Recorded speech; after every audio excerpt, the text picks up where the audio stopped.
Olá, vamos falar de investimentos. Então vamos trazer para vocês aqui mais uma empresa para que a gente possa acompanhar a sua história, a sua trajetória e principalmente sua situação econômica e financeira.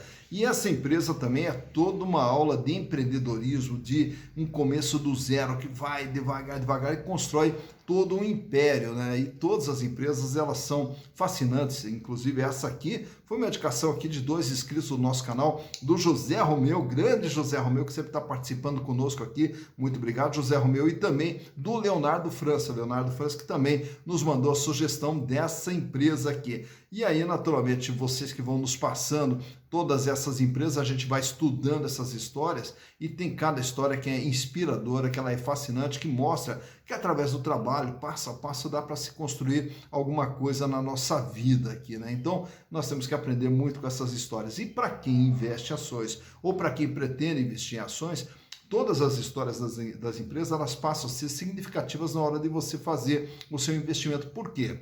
Porque a história da empresa, ela mostra como que vem o comportamento dela ao longo da sua existência.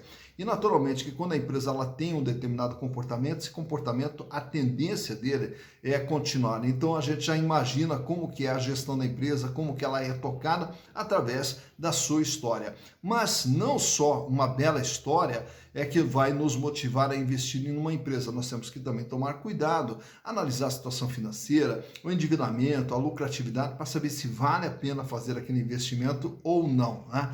E essa empresa aqui que foi indicada lá pelo José Romeu e pelo Leonardo França, mas você também pode indicar outras empresas. Basta entrar aqui, ó, canal Silas Negraf, e manda a sua sugestão. E aproveita também, já faz sua inscrição, dá o like, ativa a sinetinha das notificações para estar sempre recebendo as informações que nós vamos disponibilizando aqui para vocês. E a empresa que nós vamos retratar hoje é a M. Dias Branco S.A., Indústria e Comércio de Alimentos, que é uma das grandes potências no setor alimentício aqui do Brasil, e ela tem a sua origem lá no Ceará. Mas, antes do Ceará, tem toda uma história por trás. Tem a história de Manuel Dias Branco, que desembarca aqui no Brasil no ano de 1926, vem lá de Portugal se instalar aqui no Brasil em busca de oportunidade, já que a situação em Portugal estava muito difícil, na Europa como um todo estava muito difícil, veio tentar a vida aqui no Brasil. E desembarcou em Belém, porém em Belém não se adaptou com o clima de Belém, inclusive até pegou uma doença, ela ficou com uma forte gripe, que quase morreu, e aí acabou indo morar no sul do Ceará, na cidade de Centro. Chegando no Ceará, daí ele começa a trabalhar como corretor de algodão e aí montou também um armazém de secos e molhados. Futuramente, esse armazém de secos e molhados, em 1936, se transformou numa padaria, né? Aquela padaria imperial. E aí na padaria imperial, além de fabricação de pães, de biscoitos e de massas, macarrão, e aí começou também a vender em toda a região ali. Na sequência, ele se muda para Fortaleza, onde monta a sua padaria em Fortaleza, agora com o nome de Padaria Fortaleza, e continua com a fabricação de pães, de massas, de biscoitos e começa a comercializar. Na sequência, os seus irmãos vêm de Portugal e entram de sócio com ele na Padaria Fortaleza. Aí a Padaria Fortaleza começou a ficar cada vez mais forte na parte de industrialização e onde começou a ter mais investimentos. Mas na sequência, em 1951, os irmãos acabam se retirando da sociedade. Há uma cisão, não deu certo a sociedade com os irmãos e o Manuel Dias Branco acabou ficando sozinho. Mas para ajudá-lo, aí entrou o seu filho, o Francisco Ivens Dias Branco, passou a ajudar o pai. E aí veio com outras ideias já de estimular ainda mais a industrialização. E a partir dali, com a compra de mais equipamentos, a empresa começou a crescer. Já no ano de 1954, trabalhava com 3 turnos para dar conta da demanda. Indo para a década de 60, passou a atender ali pequenos e médios comerciantes da região, mercadinhos, armazéns, padarias da região, e aí foi se expandindo por toda a região, foi crescendo cada vez mais. Na década de 90, começou daí um processo de verticalização, quer dizer, eles começaram a produzir tanto a farinha de trigo quanto o farelo de trigo, começaram a produzir a própria matéria-prima para usar dentro do seu processo de fabricação. A partir do ano de 2002, também foram para a área de gorduras vegetais e aí também começaram a produzir margarinas, cremes e produzir também no sistema de verticalização a própria matéria-prima, né, para os seus produtos. E aí a coisa vai se desenvolvendo. Chega no ano de 2003, eles compram uma fábrica que era a Adria que era uma fábrica forte na área de alimentos, e junto com a Adria veio, além da marca Adria, veio também a Isabela, veio a Basilar e veio a Zabete, e foi ampliando ainda mais a sua linha de produção. No ano de 2006, fizeram a IPO, se transformaram numa sociedade anônima de capital aberto, porém, mesmo sendo de capital aberto, o controle, né, da composição societária continuou ainda nas mãos da família. E aí, com mais dinheiro no bolso, foram ampliando as suas compras, já que, como eles tinham uma presença muito forte no Nordeste, aí começaram a colocar os pés em outras regiões do Brasil, mas não montando fábrica, mas comprando já fábricas estabelecidas, marcas estabelecidas. Compraram também a marca Bom Gosto, a fábrica Bom Gosto, que era da marca Vitarella. No ano de 2011, compraram também as marcas Pilar e a Estrela, que também eram muito fortes no Nordeste. E no ano de 2018, compraram também o controle da Piraqui, lá do Rio de Janeiro. E aí, hoje, a M. Dias Branco é uma das maiores empresas alimentícias do Brasil, com 15 unidades de fabricação e mais de 38 CDs espalhados pelo Brasil. Mas para que a gente possa saber como é que está a situação econômica e financeira da M. Dias Branco, vamos então trazer aqui para vocês os balanços de 2018, 2019 e 2020 e também agora do último, do terceiro trimestre do ano de 2021, onde a gente vai poder ver como que está a situação econômica e financeira da empresa. Então, vamos aos números. Bem, então aqui estamos com as demonstrações contábeis da M. Dias Branco S.A. Indústria e Comércio de Alimentos, e trouxe para vocês, como falei, os exercícios 2018, 2019 e 2020, e aí, consequentemente, a gente consegue ver um comportamento da empresa ao longo de todo esse período, e agora, com as informações mais recentes, do dia 30 de setembro do ano de 2021, formando aqui o terceiro trimestre de 2021. Mas para que possamos entender o que é a M. Dias Branco através dos seus números, vamos começar pelo ano de 2018, que é o nosso ano base aqui para a nossa análise. Ele começa aqui com um ativo total, quer dizer, tudo aquilo que tem dentro da empresa, no valor de 7 bilhões 807 milhões de reais. E aí, naturalmente, por se tratar também de uma indústria, ela tem aqui uma imobilização relativamente alta, 3 bilhões 190, fazendo aqui um ativo não circulante de 5.358. E o capital de giro, o ativo circulante, fechou no ano de 2018 com 2 bilhões 449 milhões de reais, com 31,4% de representatividade. Então, quer dizer, em relação a tudo que a empresa tem, 31,4% está no capital de giro, sendo com 451 milhões em caixa equivalente, quanto que a empresa tinha de dinheiro no ano de 2018, 1 bilhão e 43 milhões em duplicados a receber, contas a receber decorrentes da sua atividade, e os estoques de 765 milhões. Então, fazia aqui um capital de giro de 2.449. Já no ano de 2019, a empresa aumenta um pouquinho o seu tamanho, indo para 8 bilhões 101 milhões. Agora o capital de giro apresenta uma pequena queda, 2 bilhões 321 milhões, com 28,7% de representatividade. Diminui um pouquinho o volume de dinheiro em caixa, 364 milhões de reais, é quanto a empresa tinha de dinheiro. Diminuiu também o duplicado CB, 957 milhões, e o estoque aqui uma pequena elevação, fechando em 799 milhões. Indo para o ano de 2020, a empresa aumenta de tamanho, vai para 9 bilhões 729 milhões de reais.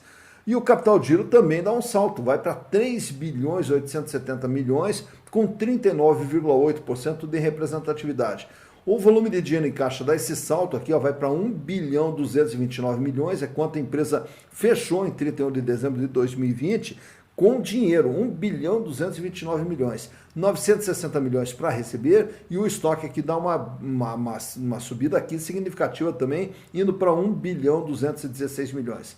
Já no ano de 2021, agora em setembro, a empresa ela tem um tamanho total aqui, através do seu ativo, do seu patrimônio, de 10 bilhões 588 milhões. E o capital de giro aumenta mais ainda, indo para 4 bilhões 677 milhões de reais.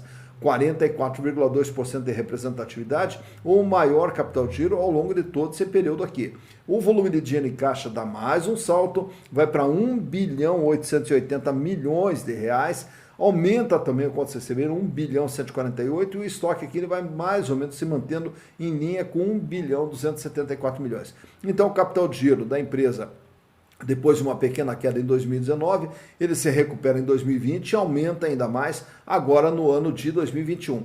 E outro detalhe que chama atenção é aqui dentro desse imobilizado que eu citei para vocês, que é toda a parte de máquinas, de equipamentos, todas as instalações da empresa, que era de 3 bilhões 190 em 2018, 3.300 em 2019, 3.400 em 2020, 3.415 no ano de 2021. Então, é o que a gente observa aqui, que a empresa não está, ou necessitando também, de fazer novas ampliações na sua linha de produção, razão pela qual está conseguindo sobrar mais recursos para aumentar o seu capital de giro.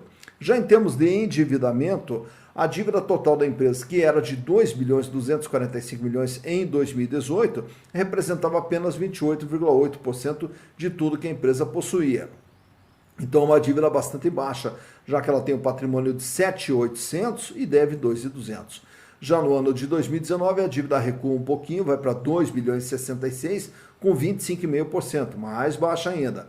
Aí o endividamento ele sobe um pouco no ano de 2020, indo para 3 bilhões e 84 milhões, com 31,7%. Aqui existe uma elevação, aqui uma pequena elevação no endividamento de longo prazo e também observamos aqui uma elevação no endividamento de curto prazo. Isso aqui também explica por que a empresa está com tanto dinheiro assim. Porque foi uma prática comum nas empresas no ano de 2020, quando da pandemia, de reforçar o seu caixa através de empréstimos bancários, porque não sabiam o que iria acontecer durante a pandemia, então elas optaram por pegar empréstimos, financiamentos e reforçar o caixa. Já nesse ano de 2021, a dívida aumenta um pouco mais, vai para 2 bilhões 231 no longo prazo, diminui um pouquinho no curto prazo, 1,463. E a dívida total fecha em 3 bilhões 694, com 34,9% de representatividade. A dívida que era de 28, recuou para 25, sobe para 31 e agora sobe mais um pouco para 34. Mesmo com essa elevação da dívida, é uma dívida muito baixa para uma indústria desse porte.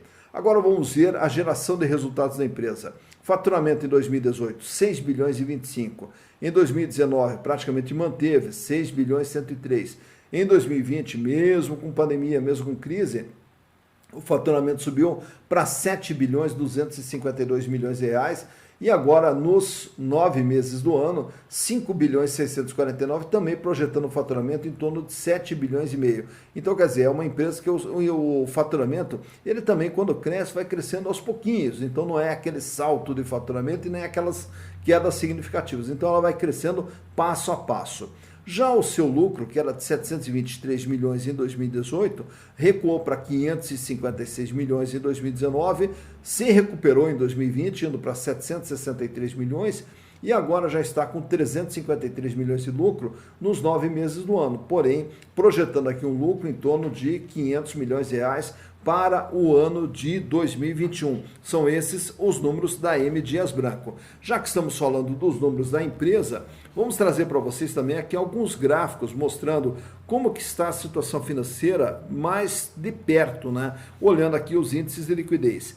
A liquidez geral, que mede a capacidade de pagamento e se a empresa consegue pagar suas dívidas e se ela tem folga ou vai passar aperto financeiro, a gente enxerga nessa liquidez geral. Começando ali pelo ano de 2018, onde fecha com índice de 1,26, aumenta em 2019 para 1,41, aumenta mais um pouquinho em 2020 para 1,46 e praticamente fica estável nesses 9 primeiros meses de 2021 com 1,45. Isso quer dizer, para cada R$1 de dívida que a empresa vai ter que pagar no curto, médio e longo prazo, ela dispõe de R$1,45. Quer dizer, paga e sobra. Então a empresa trabalha com uma folga financeira olhando no longo prazo.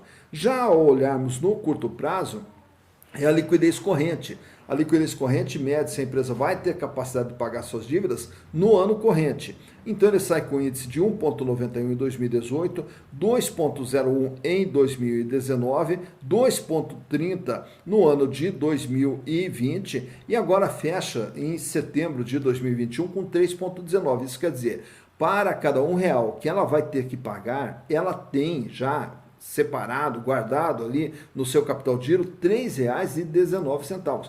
Paga e sobra bastante. Então, no curto prazo, a empresa não tem a menor dificuldade financeira.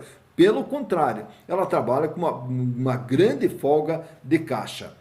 Já nesse outro gráfico aqui, eu trago para vocês os índices de endividamento para a gente acompanhar como que vem se desenvolvendo o endividamento da empresa.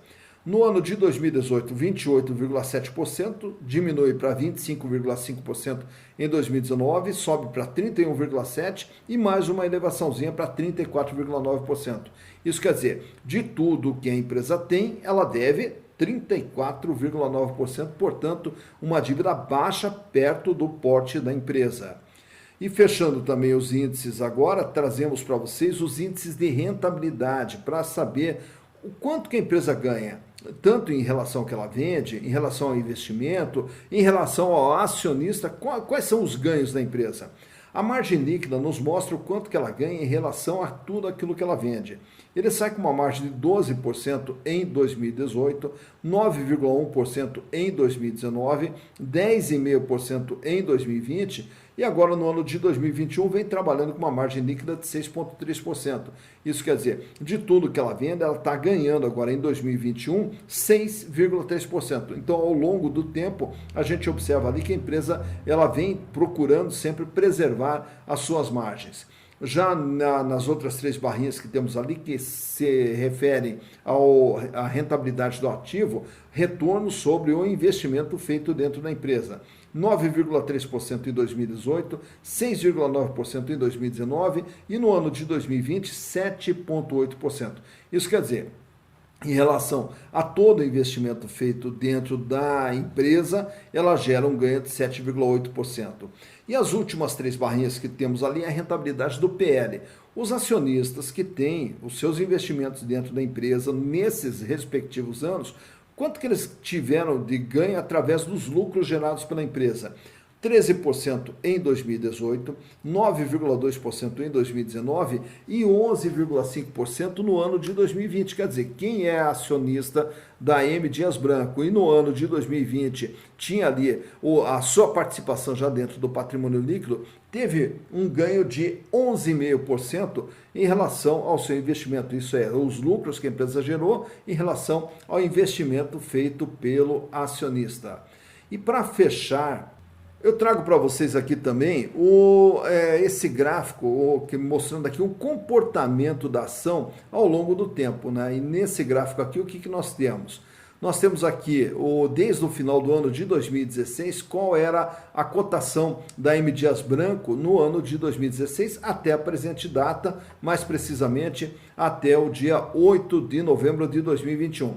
Lá no final de 2016, as ações da M. Dias Branco estavam trabalhando ali em torno de 39, quase 40 reais cada ação. Aí depois ela experimenta ali um crescimento e chega até um valor total ali em torno de 50 reais, 52 reais.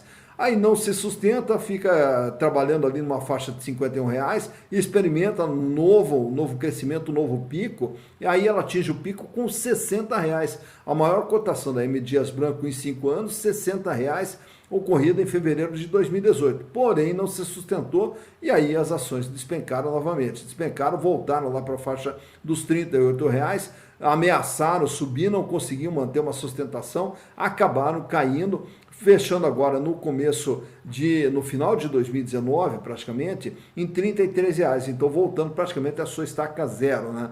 E aí, daí ela começa a subir de novo. Quando ela está subindo e está dando o sinal de que vai crescer, chegando até 42 reais, aí vem a pandemia. Na pandemia, daí o preço das ações acabou despencando. Ao despencar, chegaram no seu índice mais baixo com 27,80. Então, cada ação valia R$ 27,80. Passando a pandemia, Aí começa ali um processo de recuperação, ela chega até os R$ 40, mas também não consegue essa sustentação e volta a cair e atinge agora no último dia 30 de abril de 2021 a cotação de R$ 26,62. E desde então ela até esboçou ali uma pequena reação, chegando novamente na faixa dos R$ 32, porém não conseguiu descolar desse valor. Ela vem se arrastando, andando de lado desde então até agora o último dia 8 de novembro, quando as suas ações chegaram a bater em R$ 32,44. E lembrando que o valor patrimonial de cada ação é de R$ 20,34, né? Então, pegando o valor em relação ao patrimônio da empresa, R$ 20,34. E o valor de mercado 32,44, ainda acima do valor patrimonial, mas era uma ação que era para estar bem mais descolada do seu valor patrimonial. Claro que temos que ressaltar a questão da economia do Brasil, que também anda de lado, fazendo com que diversas ações tenham perdido o seu valor ou tenham deixado de ter uma valorização mais condizente com o desempenho da empresa, né? Mas ela ainda continua com seu valor de mercado acima do valor patrimonial. Tá então analisando mais uma empresa, M. Dias Branco S.A., Indústria e Comércio de Alimentos. Agora você já sabe, né? Então, quando encontrar a marca Piraquê, quando encontrar a marca Isabela, a marca Adria ou a própria marca da M. Dias, você já sabe agora toda a trajetória, todo o trabalho que teve para se chegar até aqui. E na hora, como eu falei, já na hora de você fazer o seu investimento, hoje existem diversas oportunidades, existem diversas empresas muito boas para se investir. E o importante é que na hora de você escolher a empresa, que você tenha essa consciência. Peraí, o que é essa empresa? O que ela faz? Para onde que ela vai? Da onde que ela vem? E como é que ela está? Ela está bem financeiramente? Como é que ela está de endividamento? Como é que ela está de lucratividade? Então toda essa análise ela é fundamental. Não só as informações que a gente passa aqui no canal, mas todas as informações que você conseguir buscar, que você conseguir capturar, passa a fazer parte sua área de conhecimento para tomar uma decisão cada vez mais consciente. Como a gente sempre fala aqui, ganhar dinheiro é difícil, então nós temos que ter muito cuidado na hora de fazer os nossos investimentos, né? Não podemos colocar em risco tudo aquilo, né, que a gente vai construindo ao longo do tempo. Então nós temos que ter muita consciência, né, na hora de fazer os nossos investimentos, a razão pela qual a gente procura colaborar com vocês, levando um pouquinho mais de informação para subsidiar o seu processo de decisão. Dito isso, bons investimentos para vocês.